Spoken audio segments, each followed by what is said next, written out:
The drought is over.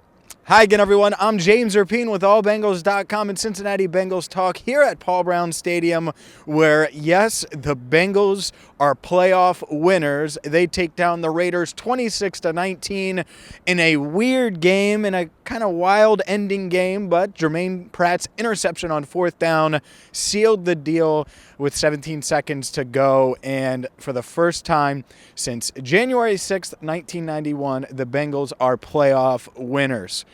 Whew, what a time it is, and I get it. There was a lot of anticipation, a lot of excitement about this game because, well, let's be honest, I think a lot of fans out there were more confident. And how many times have you been able to be confident going into a playoff game with the Bengals? Not many over the past 31 years, but I understood it. I got it. Hell, I picked the Bengals to win, and they delivered. They scored on their first 5 possessions, and that's the thing. This game really could have been a rout, could have been a blowout. And the Bengals offense, they were moving the ball well. They won the turnover battle, but they settled for field goals. And my guy, Evan McPherson, who, I call him Money Mac, or you can call him Mr. Money, whatever you want to call him, had a team record 4 field goals converted, made both of his extra points. But, man, it was ugly in the red zone at times. But the Bengals able to pull it out, able to celebrate. And the thing I like most about this, and we'll talk more about the game stuff, after the game, and we'll have clips for you. Joe Burrow, Jamar Chase, we got them all. Don't worry. Jamar Chase was grilled up, so you're going to have some videos here. That's why you subscribe to Cincinnati Bengal Talk. We got you. But Joe Burrow almost downplayed the win. Like, yeah, we expected it. Yeah, it's exciting. Back to work tomorrow. This isn't it. We're not celebrating like it's the AFC North title or anything like that. And I think that's such an exciting mindset that this era, this group of players can move past the 31 years and the not going into playoff games confident, for example, and it feeling weird that everybody, right? I had someone tell me today, and a lot of you at Holy Grail last night say, like, I'm really confident, and that scares me. And I understand it. I get it, because I felt that same thing. I'm like, all right, I'm picking the Bengals 24-13. I see a path for the Raiders, but not many. And it ended up being 26-19, partially because of the offense being what it was. But overall, I thought this game played out what I expected. I was surprised, though, that the Bengals were able to keep Joe Burrow upright like they did. In the first half, they scored on 5 straight possessions, like I mentioned. He went untouched a lot of the game. And that was, wow, right? That was such a key, such a debate, or not even a debate, but a topic in something that we discussed for the better part of a week. And turns out, Yannick Ngakoue didn't really get to Burrow much. And then, Max Crosby did, but it was in the second half by the time he got to him. So, yeah, the Bengals protected Joe Burrow well, and he's calm, cool, collected, right? I mean, that's what he is. That's what he's done. He completed, what was it? Was it 34? No, 24 or 34? I'm forgetting. He completed 70% of his passes, though, for 246 yards, 2 touchdowns. And he just played at a really, really high level. The play of the day, the one that's going to be discussed, debated, talked about a ton, is the Tyler Boyd play, right? And first things first. If there was a whistle, and they're saying it, I think there's going to be a statement that's issued in a bit from the league. It might be issued by the time you see this, and we'll cover it at some point.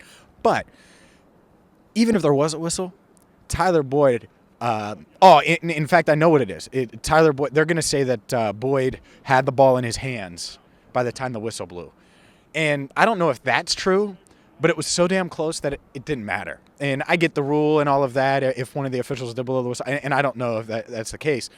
If it was an official, if it was a fan in the crowd, I don't know.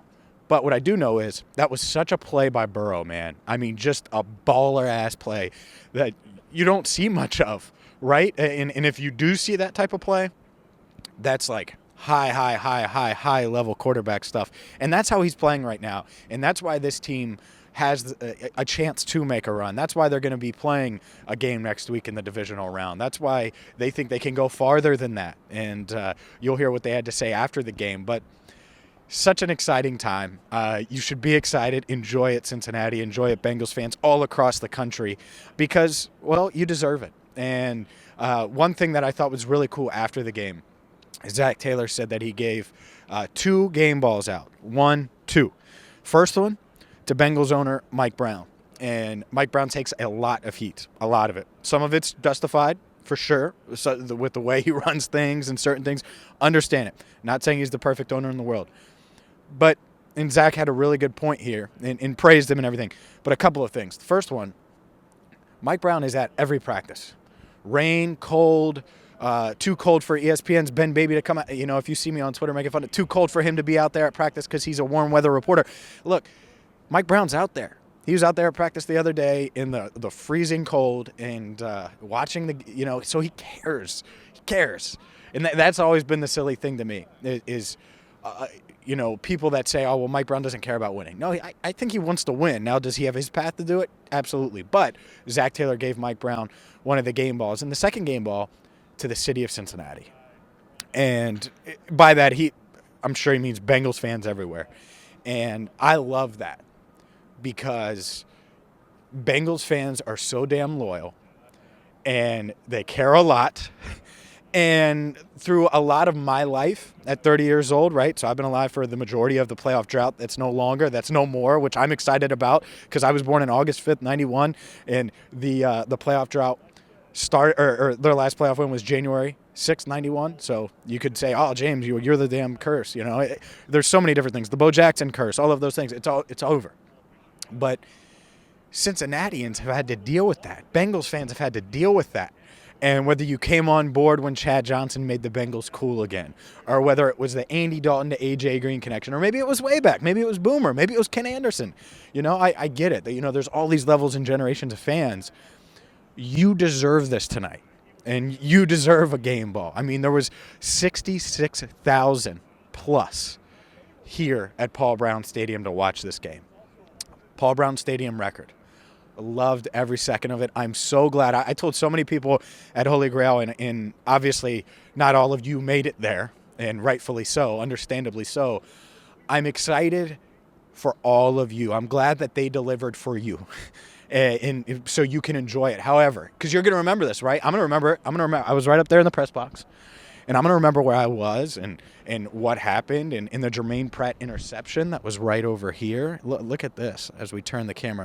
It was right there in the middle of that end zone, and you're going to remember all of that. And that's the exciting thing about it to me is, maybe this is the start of a run, but this is what broke the dam, if that's the case. Either way, the Bengals, they get it done. I'm excited. You could tell. I know Andrew Fox Miller's excited. We're going to have a ton for you this week. Obviously, Sunday, we'll get into whoever their matchup is and everything like that. So that'll plenty of time for that. But for tonight and for even Sunday, enjoy this W because man, oh man, it's sweet, right? 31 years in the making. Playoff drought, no more curse, no more whatever you want to say. And by the way, the team chasers, you could do the Michael Jordan shrug if you want, team chase, because Jamar Chase again, 9 receptions, 116 yards, and I turned to someone in the press box that was on Team Sewell, and I was like, "You really wanted Penei Sewell, huh?" And I gave him a little smirk. Chase was unguardable tonight, and in his first playoff game. And think about that. You know how many times we talked about, Andy Dalton in the first playoff game, and you didn't really give him a chance. This team, they're different. They're built different. I talked about it in a video a couple weeks ago. Joe Burrow is different than Palmer or Dalton. Jamar Chase is different than Chad or, AJ or any of those guys. And you saw that tonight, and that's what's exciting about the future. That's what's exciting about this potential run that they could go on. One down. How many more to go? At least one more. And we're going to have you covered throughout the playoffs right here on Cincinnati Bengals Talk. So, for Andrew Fox Miller, I'm James Rapien. Hit that subscribe button, and until next time, I'm James Rapien signing off from Paul Brown Stadium, where the Bengals beat the Raiders 26-19 to end the drought and advance in the postseason.